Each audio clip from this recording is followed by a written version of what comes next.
আসসালামু আলাইকুম ওয়া রাহমাতুল্লাহি ওয়া বারাকাতুহু। আলহামদুলিল্লাহ ওয়াসসালাতু ওয়াসসালামু আলা রাসূলিল্লাহ। আশা করি আপনারা সকলে ভালো আছেন আল্লাহ রাব্বুল আলামিনের রহমতে এবং দয়ায়। যারা বিভিন্ন বিষয়ে বিভিন্ন ব্যাপারে খারাপ অবস্থা আছেন, যেমন ব্যবসা বাণিজ্যে, পারিবারিকভাবে বা অর্থনৈতিকভাবে বা লেখাপড়ায় মধ্যে, তো এরকম যত বিষয়ে যত ব্যাপারে খারাপ অবস্থা আছেন, খুব মুশকিলে আছেন, তাদের জন্য একটি অত্যন্ত কার্যকরী দোয়া বর্ণনা করব, যে দোয়াটি মুসান্নাফ ইবনে আবি শাইবা নামক কিতাবের মধ্যে এসেছে, হাদিস নম্বর 28775। হাদিসটি হযরত আবু উমামা রাদিয়াল্লাহু আনহু থেকে বর্ণিত। তিনি বলেন, একবার রাসূলুল্লাহ সাল্লাল্লাহু আলাইহি ওয়াসাল্লাম আমাদের নিকটে আসলেন। তখন আমরা মনে মনে চাচ্ছিলাম রাসূলুল্লাহ সাল্লাল্লাহু আলাইহি ওয়াসাল্লাম আমাদের জন্য দোয়া করুক। তো রাসূলুল্লাহ সাল্লাল্লাহু আলাইহি ওয়াসাল্লাম বুঝতে পেরে আমাদের জন্য একটি দোয়া করলেন।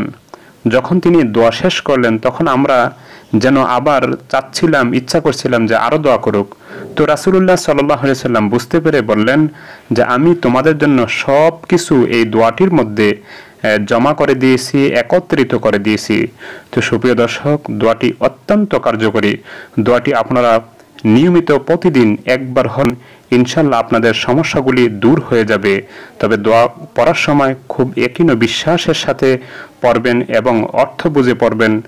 তো দোয়াটির অর্থ হলো, হে আল্লাহ, আমাদেরকে ক্ষমা করুন, আমাদের প্রতি অনুগ্রহ করুন, আমাদের উপর সন্তুষ্ট হন, আমাদেরকে কবুল করুন, আমাদেরকে জান্নাতে প্রবেশ করান, আমাদেরকে জাহান্নাম থেকে মুক্তি দিন এবং আমাদের সকল অবস্থা পূর্ণরূপে ভালো করে দিন।